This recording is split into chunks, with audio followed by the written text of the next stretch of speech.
Hi, I'm Michael Naclerio and welcome to Contractor Confidential. Today we're in Blauvelt, New York installing a railroad tie wall. I know what you're thinking. Mike, it's a railroad tie wall. What's the big deal?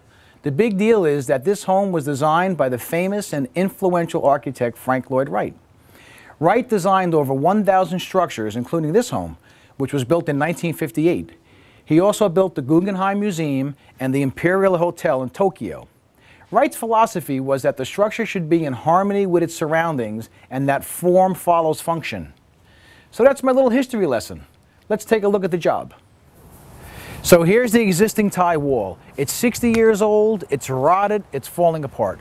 At this point, it's a safety hazard. The new ties are pressure treated with copper, chromium, and arsenic to help them withstand the elements. Unlike the old railroad ties, the pressure treated ties were milled to be perfectly square, which means they're even all the way around. This allows them to fit together and make a stronger wall. We're also going to install two other items, gravel and filter fabric. Together they will keep the soil from touching the back of the wall. It's the wet soil against the wall which causes it to rot. Working together, they allow the water to flow through the ties and not get trapped by the dirt. Let me show you how this works. Before the first course of ties are installed, the ground needs to be leveled and tamped down with shoulder stone. This gives the wall a proper foundation.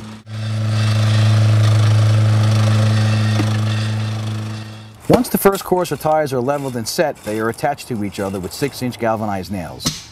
This is done so that the ties don't shift while being secured into the ground with 18-inch long pieces of rebar. The following courses will be recessed by 1/2 inch.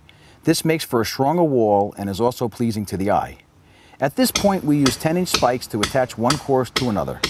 Deadmen are installed every 8 feet on every other course. Deadmen are railroad ties that are placed perpendicular to the existing wall. They allow the wall to be tied into the ground, thereby offering even more strength. Keep in mind that these are brand new ties. They'll fade over time and blend in with the surrounding landscaping, like the steps that we installed here 12 years ago. The landscape fabric is placed between the tie wall and the ground. Between them is where the 3/4 inch gravel is placed. Both act as a barrier, allowing only the water to pass through, not the soil. This allows the wall to breathe and keep the wet soil away from the back of the walls. Thanks to the weather, this project took only 3 days. Installing a tie wall is basically easy, but keep in mind that building a 90-foot wall is labor-intensive and not for the weekend warrior. I think the end result speaks for itself.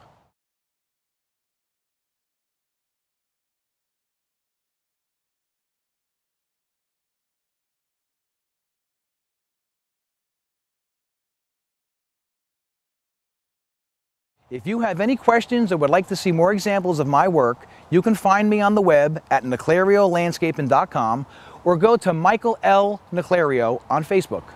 I hope you enjoyed this episode of Contractor Confidential. Until next time, I'm Michael Naclerio.